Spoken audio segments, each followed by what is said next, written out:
So here I am, July 19th, 2025, working on the Turner Gulch fire just outside of Gateway, Colorado. Population 25 to 50, something like that.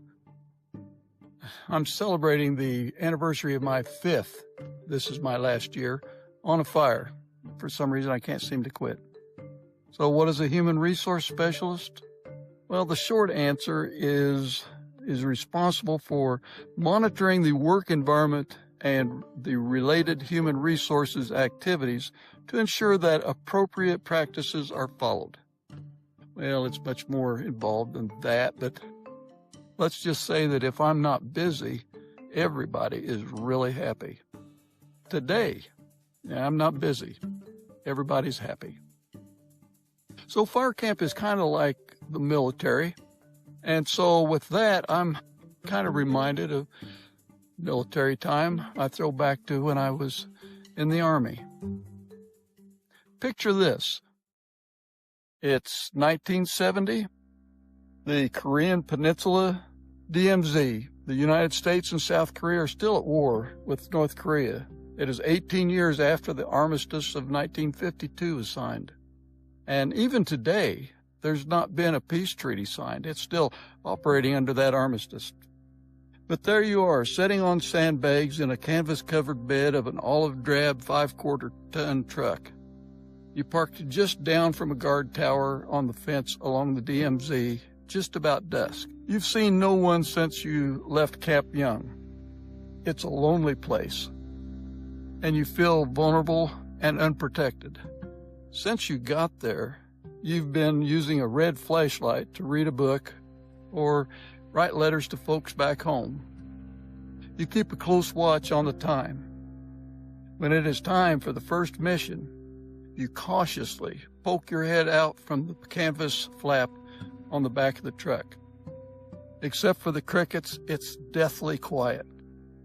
Easing out, you stand on the bumper and do a 360-degree look around. It's too dark to see anything, but you look anyway. Still quiet.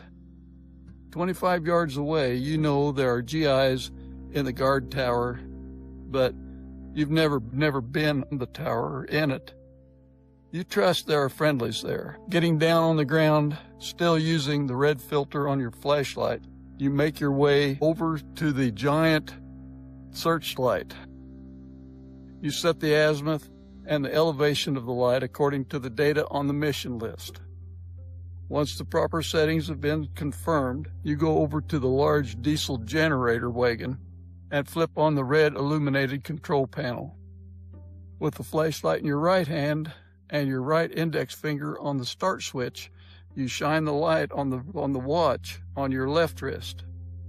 5 seconds before the light mission is to start comes the moment that makes you the most apprehensive. That's when you press the start switch and the noisy diesel engine rattles to life. In the still night, the engine is unbelievably loud. You know there are people on both sides of the DMZ looking across no man's land to the other fence. Are there enemies between the fences? If so, in the darkness of the night, they intend to stay undetected. Everyone is silent. Everyone but you, and you just focused everyone's attention on your location, both north and south of the DMZ, and anyone from the north moving to the south. Then you throw the lever that turns on the large artillery searchlight that sends a brilliant beam of light up to the clouds. A whole grid in no man's land on the DMZ becomes illuminated, brighter than a full moon. Anyone caught in the target area is easily detected. You step away from the generator and light to stand in the shadows until the allotted time is up. Then you shut everything down, climb back into the truck bed until it's time for the next mission, and then you do it all over again.